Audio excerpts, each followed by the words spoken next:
A shiver roused Maureen from her slumber. Squinting in the dark, her eyes landed on the numbers displayed on her clock radio, glowing in their hideous red. It was only 3:24 in the morning.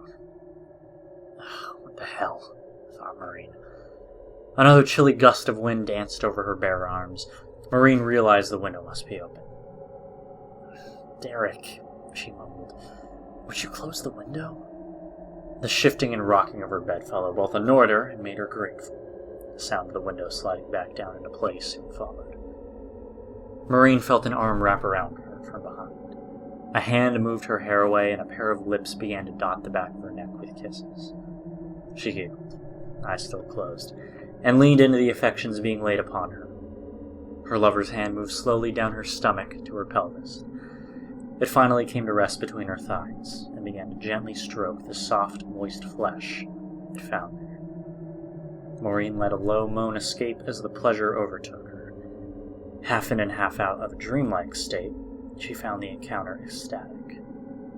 She felt her partner roll her gently onto her back and slowly open her legs. The kisses, once belonging to her neck, now trailed down her abdomen, before finally finding her most intimate parts. There they became more and more intense, giving way to her lover's tongue. Maureen shivered, letting the rhythm of her partner's laps carry her into another plane. Colors and sensations danced and merged, dissolving into and out of another until, finally, a satisfying explosion sent her careening into space. The feeling was almost religious, out of this world. As Maureen let herself sail, she drifted softly back into a peaceful sleep. She didn't wake again till a ray of warm sunshine crept across her eyelids. Once again, she looked over at a clock radio, which now displayed the much more reasonable time of 8:40. So, with eyes barely open, Maureen gently moved the arm that lay across her abdomen, rose to her feet, and hurried into the bathroom. There she showered, and put on her dressing gown before hurrying into the kitchen for her morning coffee.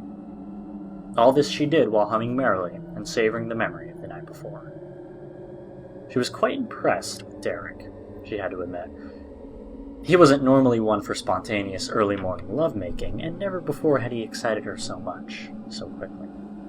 She decided that, to show her appreciation, his favorite breakfast was in order. She grabbed the eggs from the refrigerator and was just about to crack the first into a bowl when she heard the front door open. Strange, she thought, somewhat alarmed by the sound. Having no earthly idea who it could be, she hurried to the hall. There stood Derek in his blue scrubs. He carried a large duffel bag on one shoulder. His expression was the picture of pure exhaustion. "Good Lord," he said, "what a night!" He let the bag fall into a nearby chair before smiling sweetly and approaching his wife. "Good morning, baby," he said, and gave her a light kiss on the cheek. "Derek?" Maureen blinked in confusion. "I thought you were... Weren't you upstairs?" Derek's eyes narrowed. "No, I got called to the hospital early this morning." A wave of burning horror washed over Maureen. She began to shiver as her scalp and limbs flashed hot and then cold. "How early?" she asked. "I left at 3 o'clock, said Derek. He tilted his head and made a careful study of his wife's face. "Why?